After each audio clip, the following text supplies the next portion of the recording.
Hey everybody, welcome back to the Knuckleball Experience Show. Today our guest is Phil Brassington.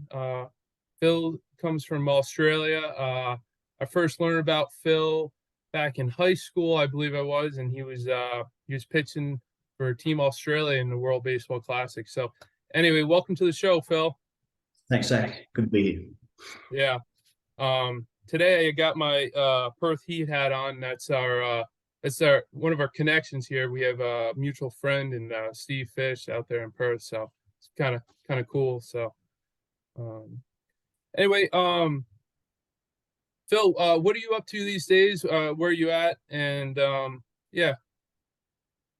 I'm living over in Southern California in Orange County. My wife and I moved here about 6 years ago from Australia. We're both living in Sydney, living and working over there.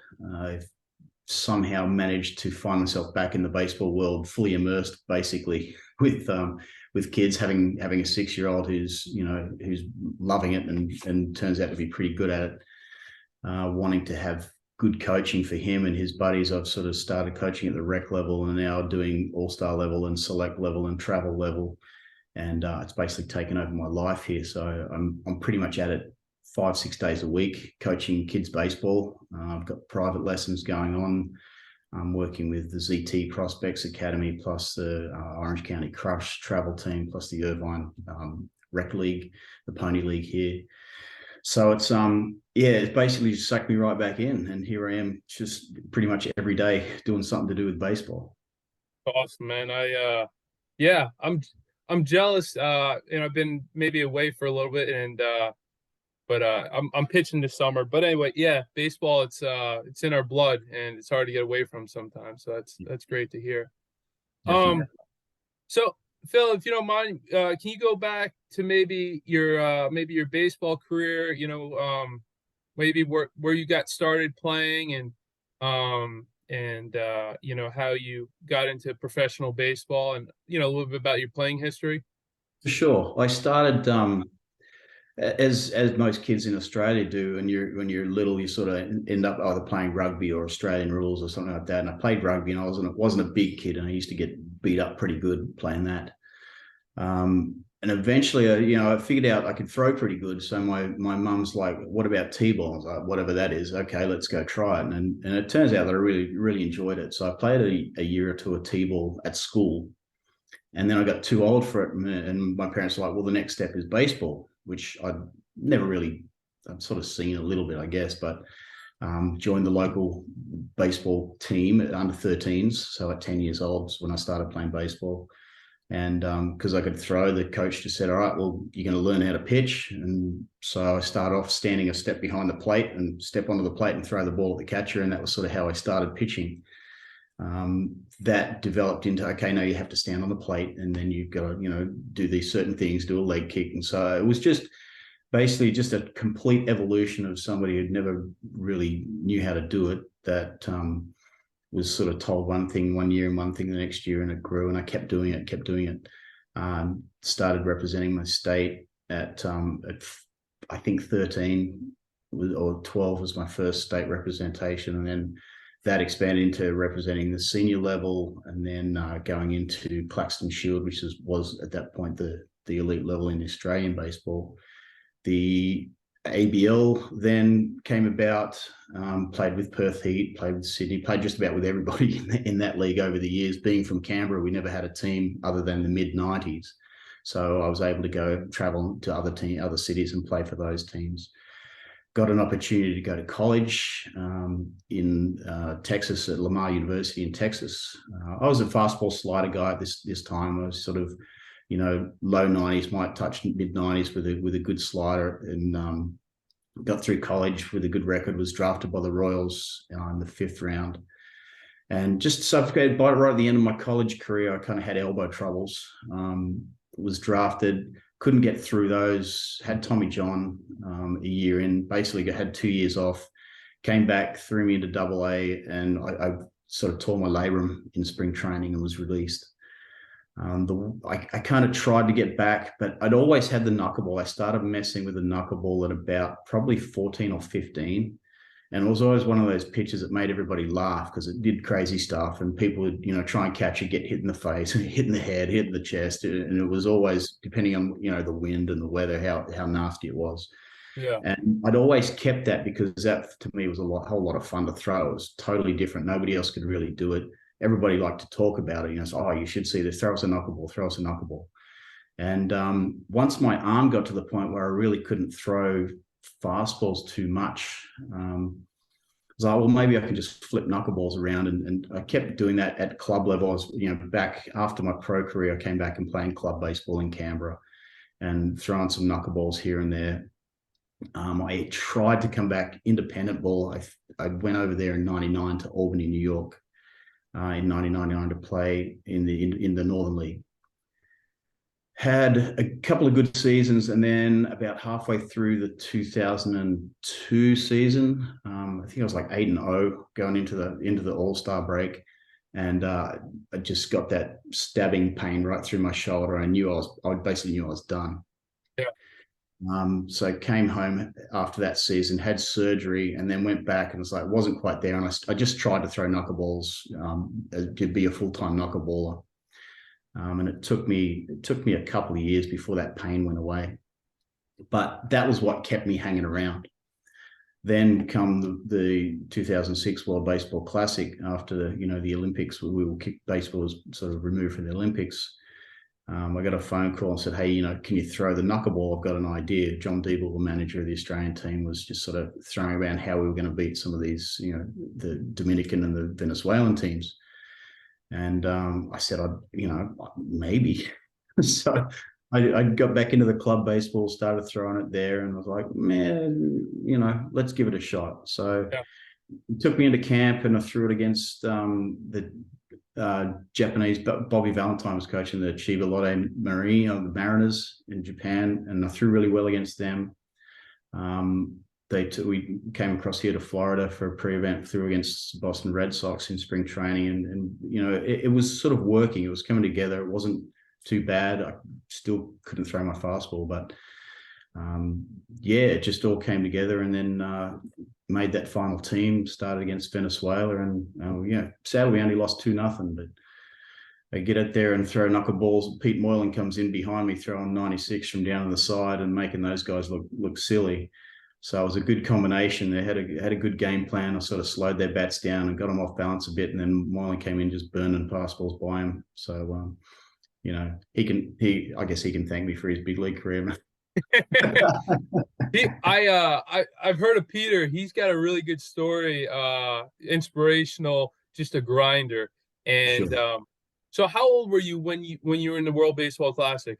I was 36. I've basically been out of pro ball for 3 or 4 years. I was selling real estate. I was just a real estate agent. I sort of resigned to the fact that my baseball career was well and truly done, and that it's like, that's fine. I'll just play club ball with my buddies, and that was fine. But that opportunity came up, and it was honestly the best couple of months of my life. That whole pre-setup, the tournaments, the travel, all that stuff was kind of like being in the big leagues for a little bit, which obviously we all want to be. Yeah, you got your country on your shirt. That's pretty badass. Yeah, for sure. That's awesome. Yeah, it's a big stage. So who is, obviously when you're growing up, you're a little bit older than me. Who is the knuckleballer you follow, or you saw? Who's the first guy you saw throw it? First guy was Necro. I knew of. I didn't see him a lot. Tom Candiotti was kind of one of the guys that was in the back in that era, and then Wakefield obviously came in, and he was him being with the Red Sox, and Diebel was with the Red Sox, so he was kind of passing messages back and forth from him. Here's some things he does. I started warming up on a chair in the bullpen. So I grabbed my chair out and just sit on the chair and just throw, get my release point right. Because I don't know, you probably know when you throw knuckleballs, the weather, the humidity, the altitude, the speed you throw it on any given day, everything really, sometimes my release had to be up high, sometimes it had to be lower. And you really had to figure out on the day exactly how you're going to throw it. And that chair drill actually gave me something really, it was really valuable, because it was only release point stuff, and you could get, before you even stood up and started throwing, you knew exactly where you were going to release the ball on that day, and it actually gave you a bit of an idea of where to start throwing.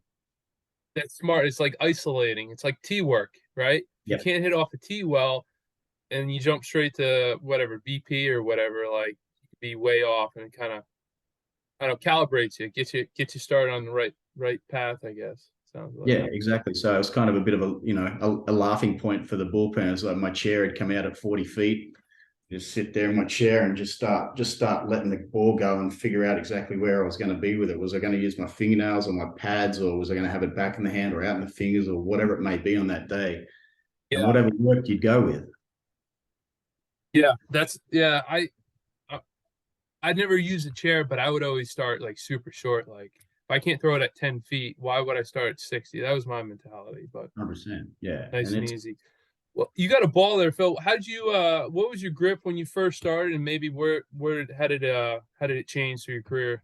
generally, when I started, I kind of used my fingernails. I dug my fingernails into those top two seams in here with a thumb on the side. And as I progressed with it, I found that if the more I got behind the ball with the pads on the ball, I didn't really use the knuckles. Like, Wakefield threw his kind of like with two fingers like this. But I found that generally with my release point, if I had my fingers behind the ball and my finger pads, I could actually kind of control it. I could let it go in and have it tumble, like a curveball. I could release it almost this way and have it go the other way. So throwing from behind the ball without everything on top gave me a little bit better control over it. It didn't move as much sometimes, but I had better control, and I could vary the speed with it, so I could throw it a little harder and a little slower, depending on what I wanted to do with it. So yeah, the evolution was really coming from digging fingernails into getting right behind the ball. And I know everybody's kind of different, but I found for me that was the most consistent. I could and being able to kind of tilt my wrist according to where I wanted the ball to tumble. That was sort of a key to getting my control a little bit. And I still walk guys, and still, if it's a hot, humid day and the wind's blowing in your face, who knows where that thing was going to go anyway. Yeah. It's, but it was key for me, just with controlling what it did a little bit better. As I said, it's different. Just everybody's kind of seems to have a different idea of how to throw it. Some guys I've seen really actually use their knuckles. Some guys fingertips. Some guys pads. Some guys two fingers. Some guys every finger. So you always Yeah, talk about it. Just about every story is different. yeah, yeah. I know when I talked to Jared Fernandez, he was like a hybrid. He was like knuckle and fingernail. Anyway, Yep. and he was pitching the big leagues like 5, 6 years, so it works. I Um, think oh god, I can never remember his name. The guy threw real hard knuckleballs from Toronto. oh, R.A. Dickey. Dickey, yeah, Yeah, he was. I think he was kind of two fingers too, and he threw his real hard. And I used to try to throw it hard when I had a good arm. I'd throw it hard. I was playing catch with Sandy Alomar actually down at yeah, college, because he lives in Beaumont, and I yeah, was throwing it, 81, 82, 83. He's like, it's good, but it's just way too hard. So like I kept that sort of in my mind, just and let it do more. And that for me was better. It was 64 to 67 really was the velocity that we had. yeah, yeah, yeah. The whole velocity topic. Like some people think, I know Charlie, for instance, Charlie Huff. I worked with him, and I don't know. Coaches told him he was throwing it too hard, and he's like, well. So they set up a two-wheel jugs machine, right? And if you set them at the same speed, they'll throw knuckleballs. I don't know if you tried that. Yep. But they started 60, pretty good, 70. Anyway, it got more violent. And, I don't know what they cranked it up to, but if you can kill spin and throw it at like 70, I think it breaks sharper. But if you can't kill spin when you're throwing harder, what's the point? That's the Yep. that's the problem. Um, so I don't know. I remember he shared that with me. So if you can throw it harder and still keep the spin off, it's pretty darn violent. Yep. I don't know, but But you throw it at 70 and you miss throw it and you get that spin, it does nothing. yeah, And that's true, because just throwing at 65 is way different. Like Peter Moylan, right? He was throwing what, mid 90s. Yeah. Most guys are lined up for 90, and if you throw in 65, I wouldn't advise you to throw one that doesn't move a lot, but that is a huge adjustment for a hitter. Yep. Yeah. 30 You mile know, an hour adjustments it's almost impossible, And this is where we got the success against the Venezuelan team we pitched against, is that the switch hitters turned around and hit right-handed against me, which was great for me because I wasn't comfortable throwing to lefties. okay. So they all turned around and hit right-handed, and we got Yep. a dozen ground balls to third base, probably, to the left side. They're all out in front, the roller rolling over, and they just couldn't quite adjust. It wasn't just the movement; it was the speed that they're trying to gear back for. Yeah. Yeah. Uh, Yeah. I think I That would will try to just throw throw them it off. harder. Yeah, it's definitely an adjustment. Um, so maybe can you talk a little bit about your approach um with a knuckleball when you first started throwing? Like, you know, some guys, oh, I gotta throw, so I'm striking everybody out, versus, maybe a guy who's like, hey, let's, let them hit it, let them get themselves out. Like, how did your approach change when you first started throwing it towards the end of your career? I found it hard because it was like pitching backwards, right? Totally reverse of being a fastball slider guy to throwing slow and then trying to change up somebody with a fastball, show them a fastball somewhere out of the zone rather than showing, and then come back with something slow. The mindset when you're a fastball slider guy is to try and set somebody up for someone up for a strikeout, whereas really the idea for a knuckleball is to keep the ball inside the park. They'll pop up, they'll ground out, you'll get double plays, and if you don't walk too many people, you're going to be tough to beat. So to try to learn not to be trying to just beat hitters all the time with it. It's let them get themselves out. Everything I kind of threw was basically the catcher's mask. So I would want the righties to be reaching out and trying to hit weak ground balls, either rolling over on it and pulling it down to the third baseman on the ground, or just getting out in front and hitting ground balls or short fly balls to the right side. So it probably took me, I want to say, a good 12, 18 months to just mentally think that way. Because you're still, I was still competitive and I was still kind of annoyed that I couldn't throw the ball at 90 anymore. So it's like that inside guy's like, come on, just let one fly here.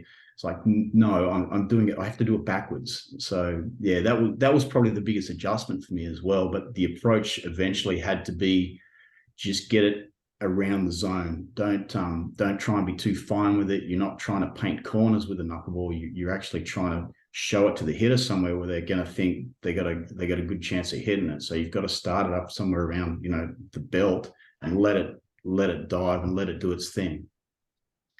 So that my real, if you think about overall, is just get that ball somewhere around the middle of the zone, and then let it do what it does. Yeah, like I wanted that hitter to be in swing mode, out of my hand. All right, there's a potential, versus a ball that's maybe at his like mid thigh. Could be a strike if it kind of rides or whatever. Yes, you want him in swing mode, and yeah, that makes a lot of sense. That's it. Yeah, So you want them to get a good look at it out of the hand, and then their eyes come out of their head, and then they jump out at it, and then you've got them, right? Get them off balance. So that's the key for the knuckleball is not trying to beat a guy. It's get them off balance and mess their timing up. yeah, so you mentioned you would change speed. So like, I mean, would you change speeds? Like, would you throw a real slow one, or would you save that for maybe a 1-2, 0-2 count? Definitely. I'd change it up, and it was random. Most guys, I didn't really have a plan for any particular hitter until I'd at least seen them a couple of times and I got an idea of where they were at. So it was change it up for everybody, so that I didn't have a pattern. They couldn't pick a pattern as to what I was going to do. So sometimes I'd really just flip one up there at 50 of 48 or 50, and then give them the one that's more like 70, and then throw a slider or a fastball or something, and then have them going, what, I don't know what's coming now, and just throw another knuckleball down the middle. So yeah, it's definitely changed speeds on the knuckleball, and then I used my fastball kind of sparingly at the end of my career because it just hurt so much to throw the damn thing. Yeah. But it's still enough to sort of show it and let them know that, you know, they're going to be, they might see it at any point. So no, it was that was, you know, that was a whole lot of fun, is actually just knowing you could throw one pitch at 17 different speeds and not have to worry about missing down the middle.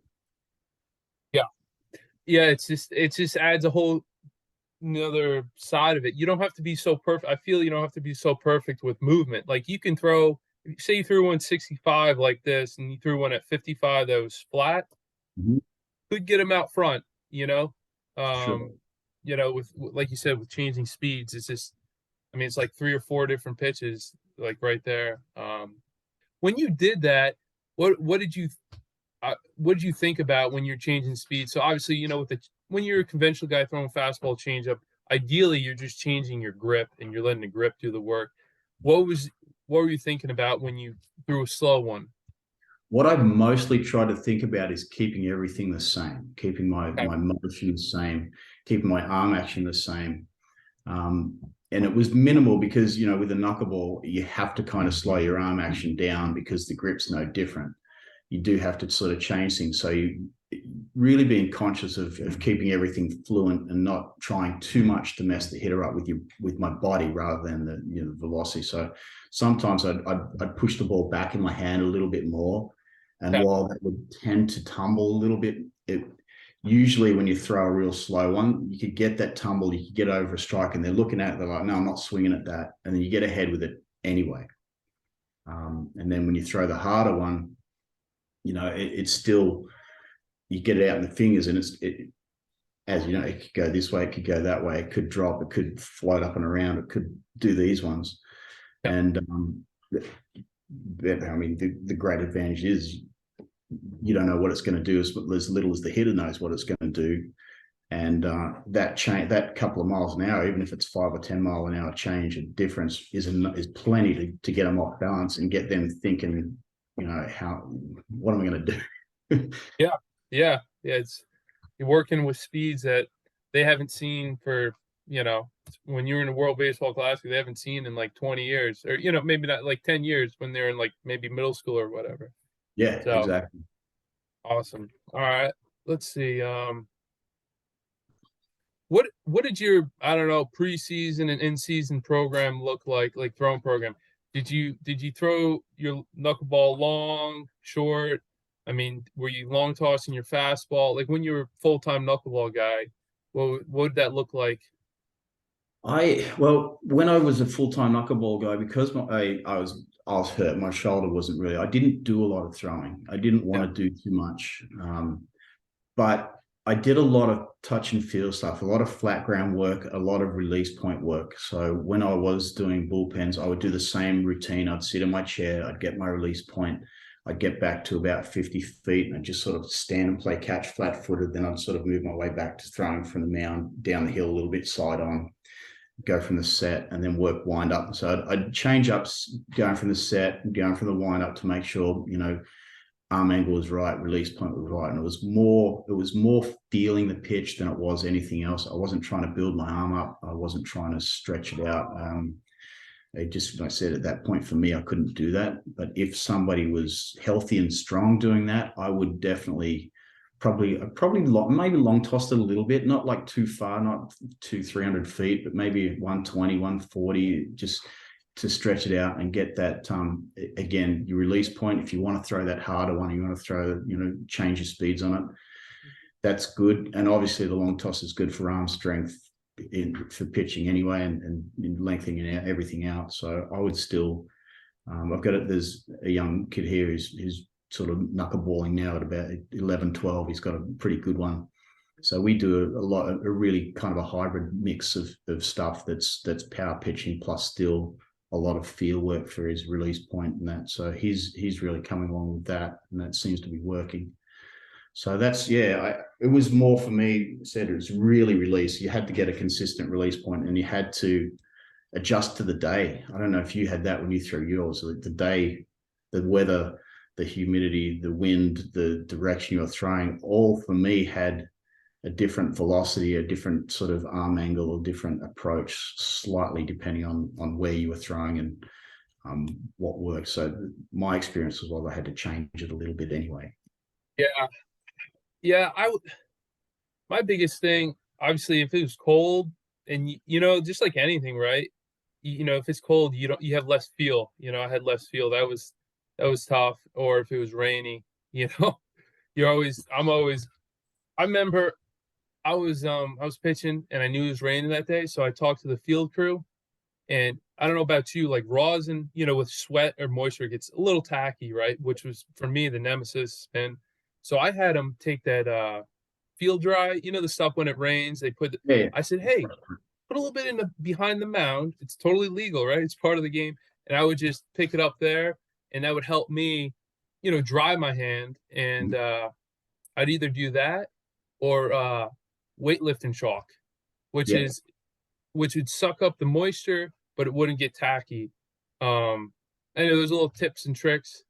You know what I mean? You're talking about weather, right? Rain. That's another way to combat it. And another trick I learned was when it was sweaty. Like I don't know about you, when I was out in the GCL was 95, humid, and it would just be like a slime, right? So I would it was I think it was alcohol. You put like a terry cloth towel. Before I Right. went out there, I would just rub my arm in alcohol, which would wick all the moisture away, and I would get maybe 10 pitches where my arm was dry. Yeah. But I anyway, used, yeah, I used isopropyl a little bit in my fingers because I just found it just dried up that moisture for sure. yep, And it actually, if you'd get a little bit of that watery finger grip, but it wasn't wet. So I find it would sort of shrink. You get the like when you put your hands in water, they would start to grip. okay, And I found that would sort of pull the moisture out of your fingers and then give them that like extra little bit of grip. So that worked. I don't know how healthy it was, hey, but if it helps, I mean, a lot of it probably was right here too. But if it, you know what I mean, yeah. if it And works, it works. if you're doing something and you think it works, then it does. Yeah. So, yeah, the weather. So yeah, just kind of recap like where you were at. You were saving bullets. You only have a certain amount of bullets in here. Let's save them for the Yep. game. Let's keep the field. So when you were throwing, you were keeping it short, light, easy, keep the field. But it sounds to me like if your arm is healthy, throw them 120. Like knuckleballs, like work on stretching a Whatever little bit.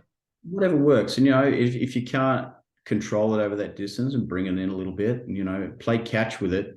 Certainly, find somebody that's prepared to put up with you playing catch with them, because Yeah. I always had guys that didn't want to play catch with me ever, and other guys that love playing catch with me. So not always trying to throw into the wind, because it was more fun to throw into the wind than it was with the wind.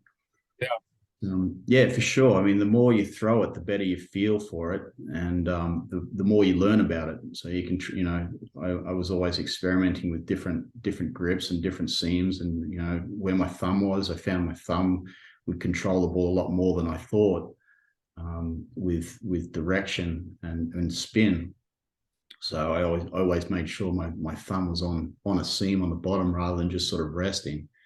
So I'd turn the ball just a little bit sometimes to make sure I've got, this thumb on here, and I've got at least one or two fingers on seams up top. And that sort of gave me a little bit more spin control than most other grips that I'd tried. That's good stuff because I don't know if you've seen picture like Hoyt Wilhelm. He that dude. This is how I gripped it. I gripped it right here. But from the photos, I don't know if he was trying to throw us off. It looked like he put his darn thumb on the side right there. I was like, I mean, he's one of the best. And you're like, Yeah. anyway, didn't work for me. But yeah. So you had your thumb similar to where I was at. Yeah, I'm on that bottom seam somewhere, yeah, and again, it would vary day to day. Sometimes my normal grip wouldn't work, sometimes it'd just tumble and do nothing. And it's all Yeah. right, so we're going to reinvent myself for the day. Yeah. You know, and it's just that was the more consistent thing with my grip, was that as long as my thumb had a feel on a seam, I felt like I had a little bit of control of the ball, and more so than when it was like along the seam or on just on the lever. One of the questions someone wanted me to ask, like in terms of holding the ball, would you say like 10 being like, death grip, 0 being like, like a loose egg or whatever? Where do you think in terms of like pressure, how do you I think was you light. hold it? I was very light. Okay. I think I was a 2 to 3 max. I very, and I'd never really kind of gripped the ball. I felt the more Yeah. tension in my hand, the more chance I had to just spin it out. It wouldn't do anything. But Mhm. getting it right out in the fingertips for me, the lighter grip, the better most of the time. Yeah. That's what I try to do. I want to be loose, and I don't know if whippy, that was what I said. I want to be loose. I didn't want to be tight. Yeah.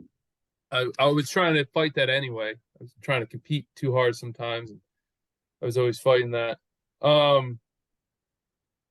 Let's see here. Let's go to the next one. Can you talk a little bit about your mechanics? How they changed, from being like a conventional pitcher to throwing a knuckleball, like, like stride length or body posture? What are some of the adjustments you made with the pitch? I don't think I made many. I think my stride was probably a little shorter because it didn't have to be long. Trying, velocity. I didn't have as much coil in my pitching. I kept my body a lot more under control. I was a lot more sort of probably upright and steady as a knuckleballer. I think looking at old footage versus when I was throwing a knuckleball, I probably had more purpose when I was throwing a knuckleball, because I think it was fairly specific as to where my release point needed to be. So I needed everything kind of to be in the right place at the right time. Whereas, when you fastball, you can sort of, when fastball slider kind of guy, you can sort of let a pitch fly and be like, yeah, right. I was, my hands were late or whatever it was. I dropped down on that one. Whereas this, you throw enough balls with a knuckleball anyway, just from as a result of the pitch. Yeah. So I tried to be quite consistent with my timing of my wind up, my leg kick, my balance point, my release. My hands went early, just to try and make sure I was consistent enough to release the ball in the same spot. I found that was the most successful part of it, is that if I tried to speed myself up or slow myself down, I lost that feel, that release point feel. Whereas when I slowed things down a little bit as a knuckleballer, I could actually, I was kind of more body aware of where I was at any given time, and my release point got a little more consistent. And that brought me around the zone a little bit more. So I didn't, my leg kick was very similar. Like I said, my wind up was kind of similar. I was always quick to the plate. I was never a slow to the plate guy. So I kind of slide stepped quite a bit. And even when I had a little leg kick, I was still quick to the plate. So that didn't have to change too much. But overall, it was probably just a slightly shorter stride and not as much coil in turn, because I didn't need it. Yeah. Yeah. Okay. I got you. All right. Um, let's see. Um, what one of the other questions, I don't know if people are interested in, like fingernail care. Like, did you always have an emery board with you, or you just kind of wung it, Nah, I was a biter. Me if too. they're in the way, I just bite it off. Okay. But because I wasn't full-time professional, I was out every day. I didn't really need to sort of, I didn't worry too much. Sometimes the fingernails would help Yeah. given day, especially on the pointer finger. If I had a little nail in there, and if I needed to, I could dig it into a seam. Yeah. And sometimes that was actually a benefit. So again, depending on the day, I'd usually, if I was going to start on the day, I'd have my nails sort of the point where I could feel them on the ball if I needed to. But if they were getting in the way, if I felt that wasn't comfortable on the day, me being me, I just sort of bit them off. But I know most guys, professional guys, are very, quite particular with the, making sure their nails are in the right shape and the, strong and looked after, and because they use them in different ways. But for me personally, I was sort of, I wasn't terribly aware of maintaining them. I hadn't even thought about it too much until sort of afterwards, when people say, "Oh, how are your nails?" I'm like, I actually just bit them off if they're in the way. Yeah. So no, I never carried a Henry board or anything like that. Probably should have. Real quick story. When I was with the Heat here, I got kangaroo court. I got accused of taking better care of my nails, and this might not be PC. Didn't care of my nails better than Asian lady. Yeah. that was my, and I was like, yep, most definitely do. Accused. Yep. Yeah. Anyway, I thought that was pretty funny. Yeah. If they're trying to get you on something, they'll find something, right? Yeah. Yeah. That was pretty good. Guilty as charged. Okay. I used to get kangaroo courted for warming up on a chair. So yeah. Hey, if it works, it works. I'll do it every time. Drag my chair out to the bullpen from the locker room every day. So. Okay, so all right, so that was one drill. Did you have any other, I don't know, drill like that you like doing?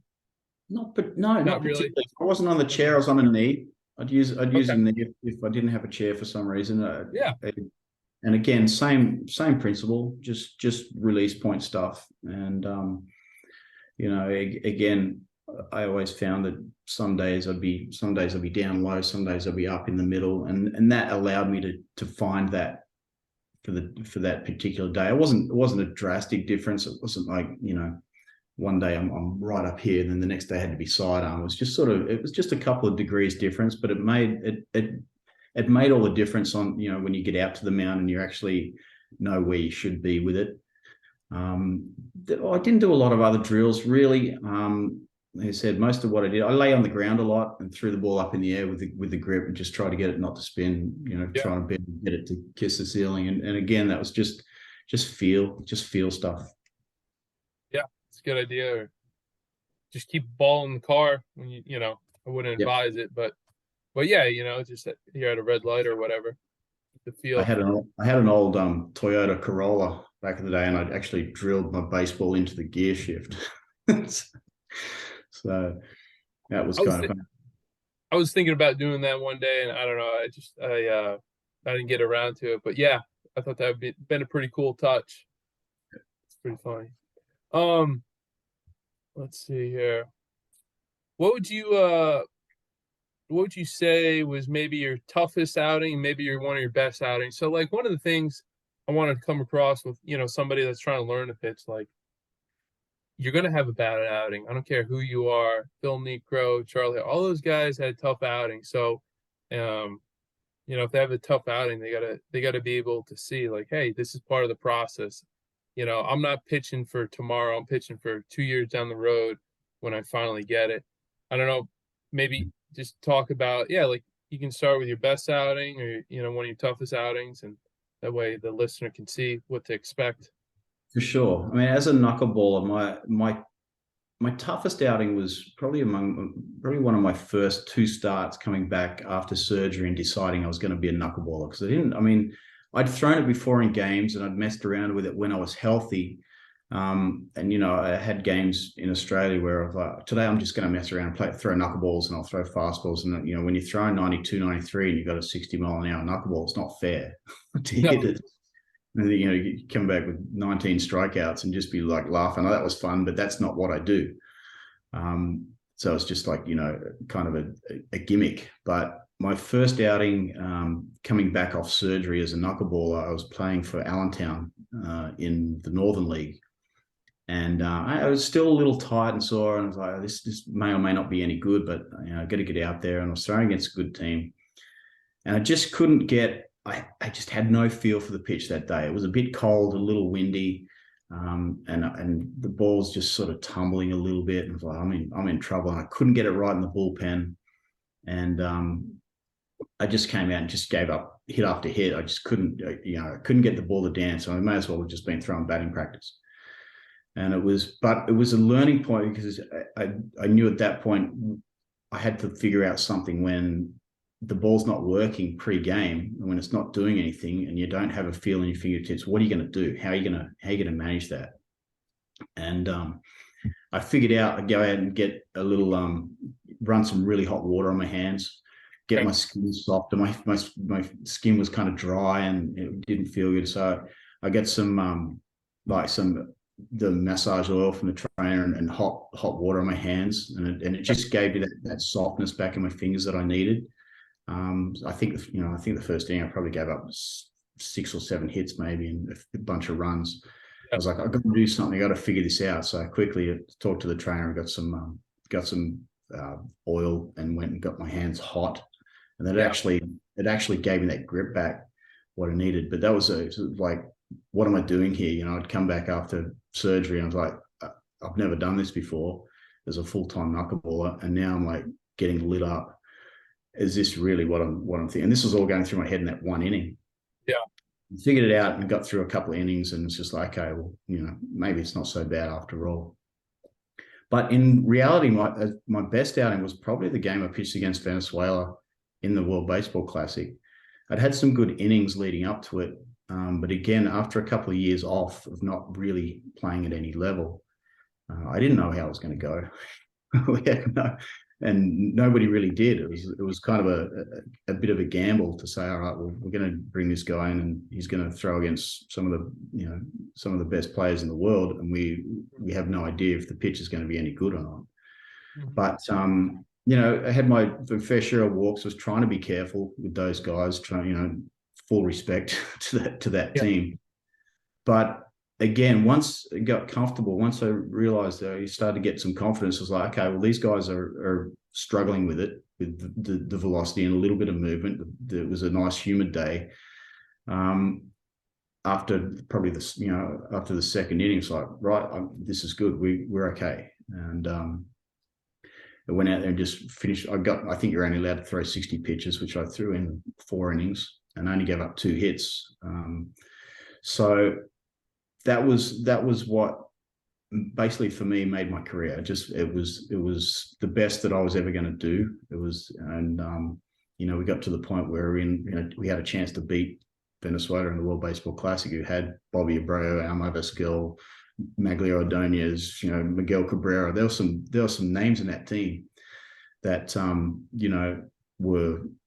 was something special to be out there against them, and then to be an opportunity to beat them was just mind blowing. So for me, that was the standout moment of my entire career. Yeah, that's pretty cool story, Phil, man. Like, it doesn't happen all the time, and you had the pitch, and good timing, and you put in the work. That's awesome. Yeah, it was just great to be able to for somebody to gamble on you and put you into such a big situation, and then to be able to come out and say, well, it worked. We didn't win the game, but it put us in a position where we could. I mean, our guys were facing what's his name? Kelvin Escobar, I think it was. He'd come in throwing 95, 96, 97. And our guys, we don't see that in Australia. It's tough to come from the Australian League where you might see 90, 91, 92. But that extra 5 miles an hour just makes it very difficult. And our guys struggled to adjust a little bit. But it was a hell of a team, and it was just a hell of an experience, that's for sure. Yeah. It's pretty awesome, Phil. I don't know. One of the other questions, where do you see the future of the knuckleball right now? So, like, I think the last guy in the big leagues, I don't know if you track, the big leagues, I think Mickey Janis was the last guy, and I think he's in indie ball now. I mean, do you see a future with a pitch? I don't know. What's your opinion on it with all these stats, spin rates, and everyone's throwing 100 now? I do, and it's because I think because the game's evolving, it's evolving into a game of home runs and exit velocity and pitching velocity, and like you said, spin rate and all these things. What's wrong with a spin rate of 0 with 3 feet of movement in 2 different directions? The pitch is always going to be hard to throw, but it's always going to be really hard to hit. And regardless of how hard a guy can hit a ball, so you really got to put a charge into a knuckleball to get it out of it. Hit it 400 feet. So I think the glamour side of it, knuckleballers are always kind of freaks of baseball. They're different. They're not they're not normal, and it's an unusual pitch. Yeah. And I guess it's always kind of a trick pitch or a joke pitch or anything like that. But guys have made livings out of it through the years, and most of the guys that have made the big leagues with it are all known. They don't go unnoticed. I would love to see. There's nobody in the big leagues at the moment that throws one. I don't think there's probably a couple in the minor leagues, and I think it's a fun. It brings another dynamic to the game. It's not all just how fast can you throw. The crowd might get I know the crowd get a little bit funny with it. It's like you're going to walk guys. You're going to but you're going to get ground balls. There's not going to be so much offense, or it's not going to do nothing, and they're going to struggle on the day. But there's got to be I think it's going to be one of those pitches that just sort of hangs around. There's going to be that special guy that comes up out of the blue now and again and hangs around the big leagues and gets guys out for 10 years. I think there's always going to be a call for it. And I just wish more people threw it. Make it a lot more fun. Yeah. Yeah. I mean, and that's, it's, I guess, a goal of this project of mine. I mean, heck, if I can get like 1 or 2 guys that watch and get inspired and hey, Phil, here's Phil. He did it at 36, pitching against some of the best hitters in the world and getting them out. Like, yeah, that's pretty inspirational. At least it was for me. Like I said, I was following you. I saw you. I was like, that's my dude getting after. That was pretty cool, man. All right. Let's see what else. And I kind of to jump on what you're saying. I mean, as these guys are throwing harder, that gap between 160 gets bigger and bigger, and it's a bigger adjustment. That's the other thing. Exactly. It's going to get harder and harder to hit. I mean, I struggled as a reliever. I always struggled as a relief pitcher, but as a starting pitcher, I had that time to warm it up and get it going. And you can throw it all day if it's when it's working. There's no real tax on the arm. As much, arm care becomes almost irrelevant, other than just making sure you don't have any little injuries. You're not putting excessive amounts of strain on the arm, and you can, like I said, you can still get guys out with 60. Yeah.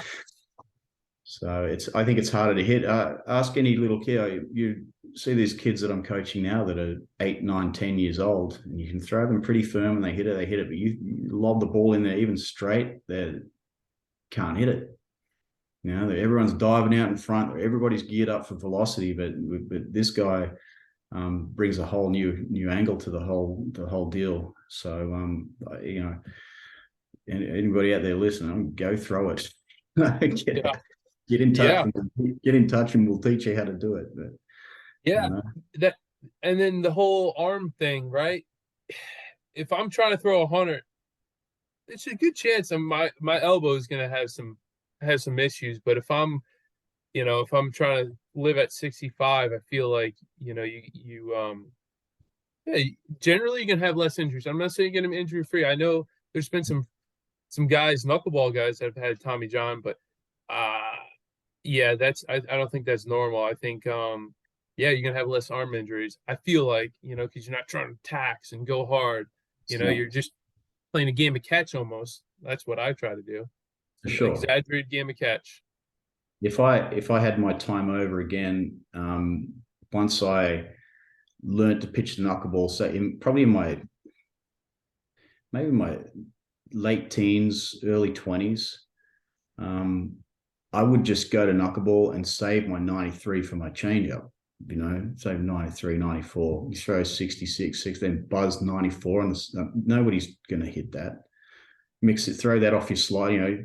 Throw knuckleball, then fastball slider. I'm sorry, there's not many guys that are going to handle that. It doesn't matter. Yeah, that's not easy. even if you tipped it a little bit, if they're watching 60, 60, 93, I don't think they're going to adjust to very well. Yeah, exactly. Yeah, No, that's not. it looks like it's 100. You know, that 90 looks like 100 easily when you've just seen 60 twice or three times. Yeah. So yeah, that's what if I could go back and redo it, I wouldn't. I was allowed to throw a knuckleball when I was with the Royals, and I probably Yeah. should have gone that direct. If I knew then what I know now, I would have Yeah. gone that direction then. Yeah. I was an average fastball plus slider guy, or plus fastball plus slider, but I had that in my pocket, which I was, like I said, I was the only one allowed to throw it in the Royals minor leagues at that time Yeah. in the game. But I was like, nah, I want to go hard. I want to go hard. I want to go hard. And just Yep. sort of, and that was really where you get lost it didn't stand out in any way. It was just, it was just another pitcher that threw okay. But having something special where you stand out that nobody else can do probably could have changed where I ended up in my career, and I may not have had the injuries that I had. So Yeah. hindsight's 2020, though, isn't it? Don't they say? Yeah. Yeah. Yeah, I was the same way. It's just 86. All right, go join the line. There's about 1,000 guys that throw 86, 87, dude. So, anyway, yeah. Yep. That's my only way to get in, really, to get in a pro ball. All right. What would you best advice for somebody? I don't know that somebody he's in high school, he's got a decent feel for the pitch.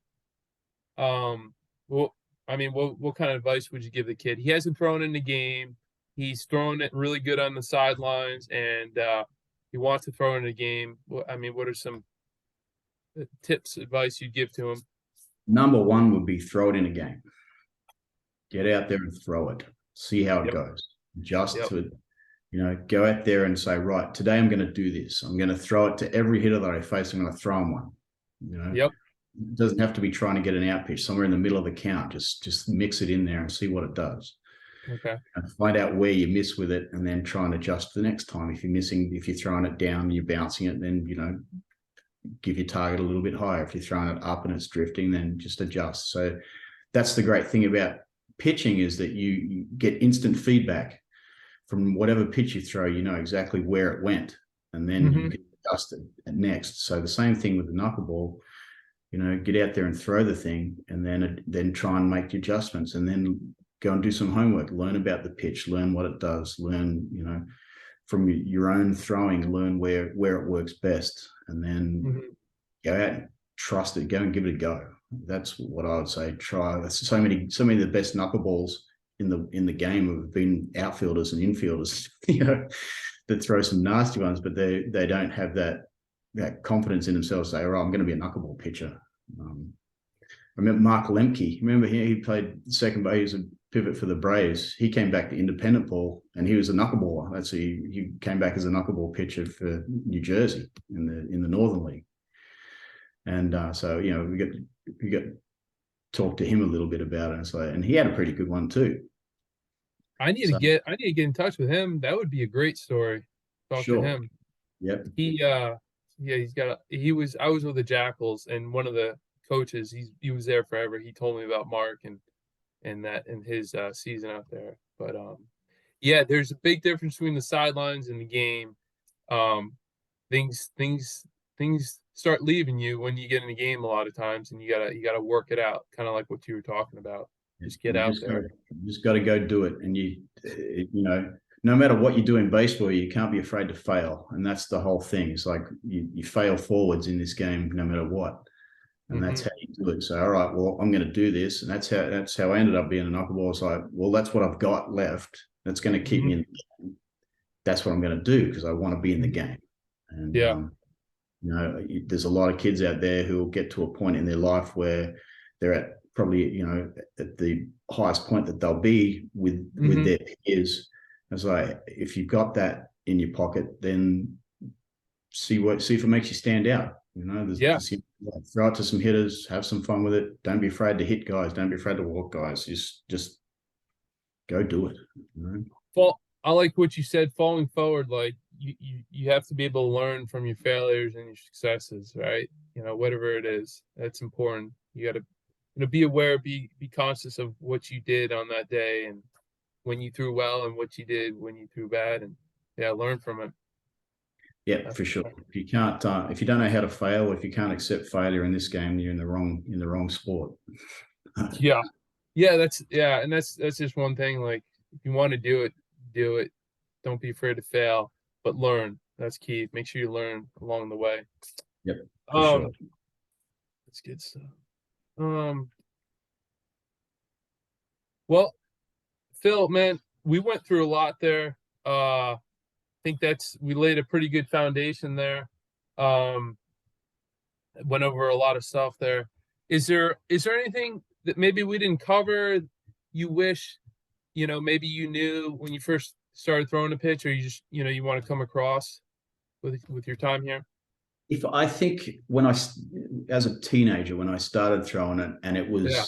it was nasty, and everybody talked about it. I wish I'd actually believed that it was something that I could have done later, and Hmm. I would have done it more for sure. Yeah. If I could go back, I'd change the way I pitched, probably at that era where I could still get guys out with the Hmm. knuckleball, but not necessarily have to throw it all the time. I could have just been a pitch that I had, and used it just as often as a fastball or a breaking ball, slider or whatever it Hmm. was. I probably would have replaced it with with the changeup or something like that. So it's like, this guy doesn't have a changeup; he's got a knuckleball, Hmm. and it could be 60 or it could be 80.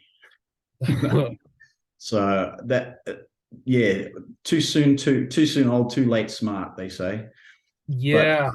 I would have, yeah, I definitely would have used it more, and I would have probably been a little more conscious about how I looked after my arm. Hmm. I went pretty hard. Every pitch I threw when I was pitching was 100%. I didn't back off on my slider. I didn't back off my curveball. I didn't back off on my fastball. I threw everything Hmm. as hard as I could.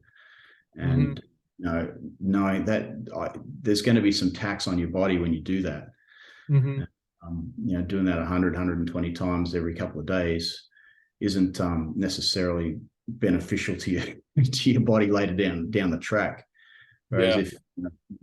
if I could have thrown the knuckleball and saved all those fastballs for certain situations or different counts and surprise guys, maybe it might have been a different story. I don't know. But Hmm. my story wasn't anywhere near what I'd expected it to be anyway. I was hoping that it would have been a lot better, but I was just another guy that got drafted and got injured and got released. Yeah.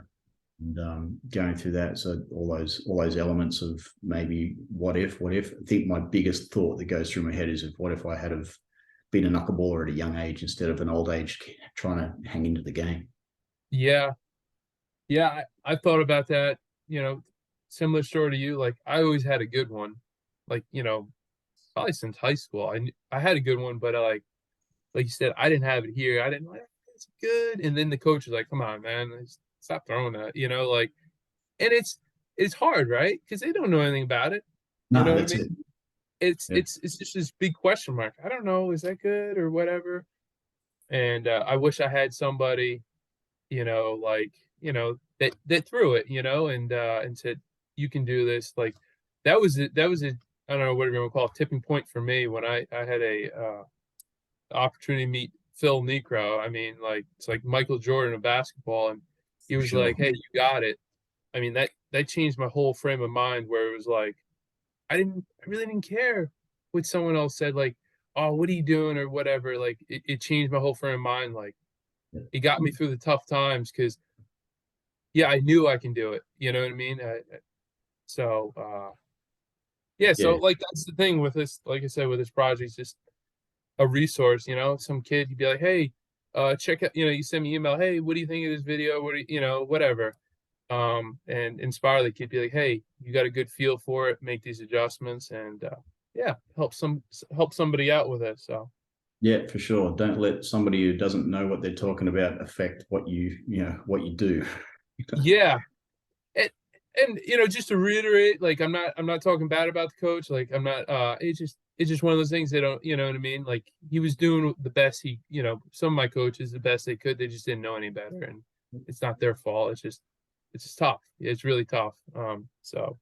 Yep, exactly. But with the great thing about the knuckleball is you can pitch it for forever, really. If as long as your arm doesn't fall off, you can throw it. I can probably still throw a knuckleball now in my 50s. Yeah. And I do. I still play with it around, with some of the kids that I coach, and it's always fun.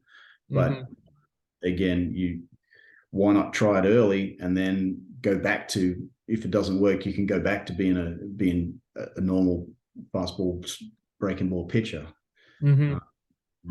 You can hold onto the knuckleball, do what I did, and keep it as something that keeps you around. But I think having a fresh arm and throwing it and being fresh the day after and the day after the day after is probably a big advantage in longevity as well.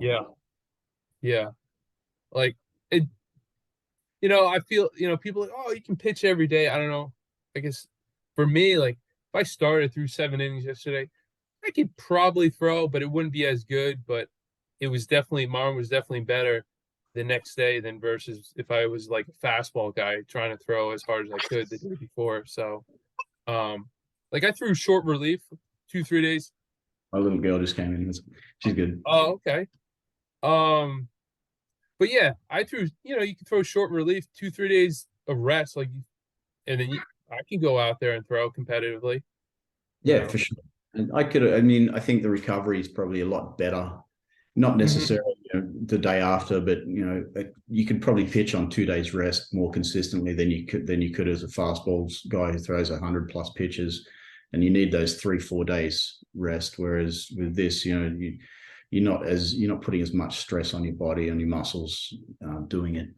I think, for me, as I got older, it didn't matter whether I threw knuckleballs or fastballs, so I was still going to get sore.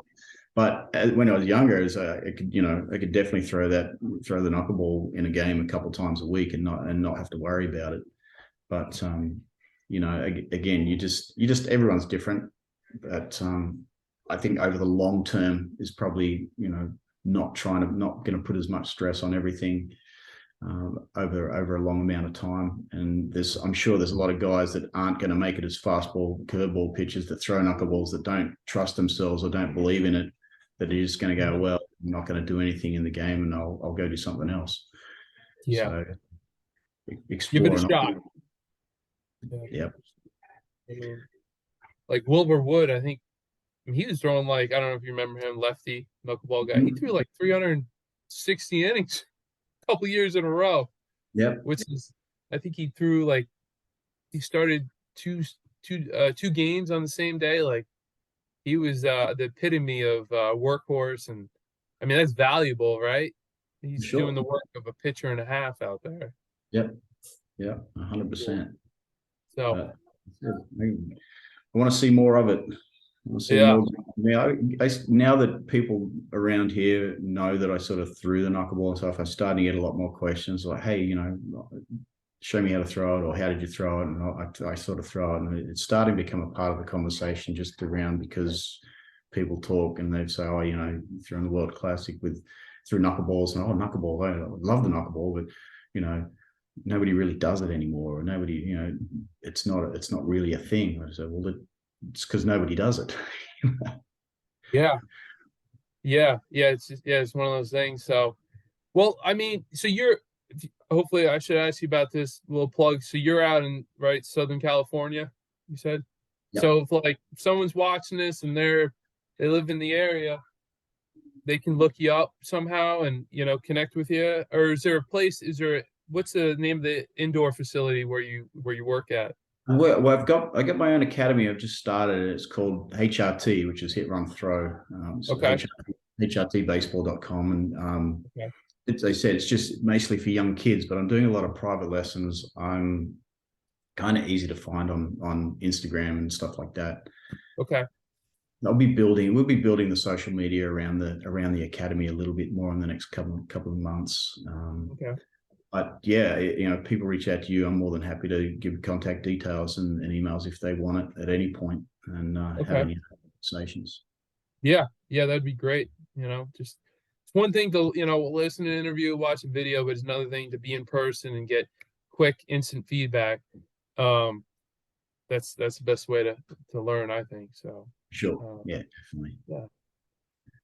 Well, Phil, I mean, if that's I don't have anything else for you, man. I think, like I said earlier, I think we covered pretty much all the good basic stuff and that I wanted to learn from you and stuff. So, I mean, is there any other plugs you can think of? Anything else? No, not really. I think I said, this I love what you're doing. This whole, get a little inspiration here and there for kids, get them some Yep. information, get them Yep. some ideas and some thoughts. I think it's great, and I'm really glad you're doing it. I Yeah. think it's great, and as being this kind of a knuckleball family, everyone knows all the knuckleballs around the area. Everybody talks to each other. You get feedback from everybody, and there's always Mm-hmm. something up from somebody else who's thrown the pitch. Mm-hmm. So, they pass things along. Charlie Huff passed stuff on to Tim Wakefield, who passed stuff on to me, and I picked up from all sorts of different angles. And John Deeble threw it as in the Australian League, who was the Australian manager, and that's kind of why he had the affinity for the pitch. Is like, hey, I think this is something that we should explore, and that's the reason I got that opportunity, is because Mm-hmm. everybody kind of talks about the knuckleball, even though it's Mm-hmm. it's almost like its own little society. Yeah. So no, I said I'm more than happy to answer anybody's questions, or look at video and give some ideas and give some tips and tell them what I did at any Yeah. point. While it's fresh on my mind, so all right, so you got to work. Did you meet Tim Wakefield, or you just? It sounded to me like it was like you talked to No, one it was buddy. kind of it was through Deaver. Deaver worked with the Red Sox, so he knew the guy. I didn't Yeah. necessarily meet up with him too much, Okay. but there was a lot of passing of notes, basically, from different Yeah. guys. Yeah. It's a little bit different now. It's so easy to, the world gets smaller. Like this with a Zoom call or whatever, FaceTime. It's video and everything. It's got a little bit easier, I guess. With coaching in that aspect. Yeah, Just yeah, for sure. It is. It's easy to pick up a phone and get a video call going, and you can see instantly what's going on. yeah, for sure. So. All right, Phil, man, I'm gonna sign out. I really appreciate your time here. Maybe in the future, one of the things that I plan on doing is maybe do like a 2-3 minute short video, like heck, you can show me what what your chair drill looks like, or and Sure. maybe like this is like a smaller detail of something that helped you that you could share something quick and easy. Yeah, yeah. Let me Maybe know, we do that in the future. So, for sure. all right, Phil, I appreciate your time, man. Cheers, We'll Zach. we'll stay in touch, and yeah, good luck with your school and your studies, man. That's awesome. You're still learning. Keep learning. Yep. Yeah. Keep that old mind ticking over. That's awesome, man. All right, I'll talk to you soon, Phil. Right, Zach. Cheers, man. Take All right. care. All right.